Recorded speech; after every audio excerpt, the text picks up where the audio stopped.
നമസ്കാരം. കച്ചത്തീവ് വിഷയം ഉയർത്തി രംഗത്തെത്തിയിരിക്കുകയാണ് പ്രധാനമന്ത്രി നരേന്ദ്രമോദി. കച്ചത്തീവ് കോൺഗ്രസ് നിസ്സാരമായി വിട്ടുകൊടുത്തുവെന്നും ഒരിക്കലും കോൺഗ്രസിനെ വിശ്വസിക്കാനാവില്ല എന്നുമാണ് മോദി പറഞ്ഞിരിക്കുന്നത്. കച്ചത്തീവുമായി ബന്ധപ്പെട്ട് ടൈംസ് ഓഫ് നൗവിൽ വന്ന ഒരു റിപ്പോർട്ട് എക്സ് പ്ലാറ്റ്ഫോമിൽ പങ്കുവച്ചുകൊണ്ടായിരുന്നു മോദിയുടെ പരാമർശം.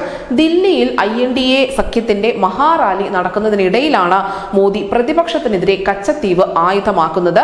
നമുക്കറിയാം, കച്ചത്തീവ് ശ്രീലങ്കയിൽ നിന്നും തിരിച്ചു പിടിക്കണമെന്ന് നിരന്തരമായി DMK സ്റ്റാലിനും ആവശ്യപ്പെടുന്നുണ്ടായിരുന്നു. കാരണം തമിഴ്നാട്ടിൽ നിന്നുള്ള മത്സ്യത്തൊഴിലാളികൾ സ്ഥിരമായി ശ്രീലങ്കയിൽ അറസ്റ്റിലാവുന്നുണ്ടായിരുന്നു. ഇതിന് പിന്നിലെ രോക്ഷം കോൺഗ്രസിനെതിരെ തിരിക്കുകയാണ് പ്രധാനമന്ത്രി നരേന്ദ്രമോദിയുടെ ലക്ഷ്യം.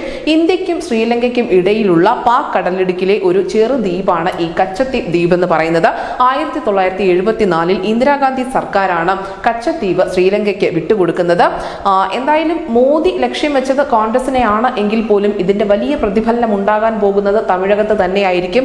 അത് തീർച്ചയായും ദ്രാവിഡ പാർട്ടികളെ, പ്രത്യേകിച്ചും DMKയ്ക്കും സ്റ്റാലിനും തിരിച്ചടിയാകുമെന്ന കാര്യത്തിൽ യാതൊരു തർക്കവുമില്ല. കാര്യം, കച്ചത്തീവ് വിട്ടുകൊടുത്ത കോൺഗ്രസുമായാണ് സ്റ്റാലിന്റെ ഏറ്റവും വലിയ കൂട്ടുകെട്ട്. ഇത് തമിഴകത്തെ ജനങ്ങൾ തിരിച്ചറിയും എന്ന് തന്നെയാണ് BJP പ്രതീക്ഷിക്കുന്നത്. News desk CCTV Malayalam.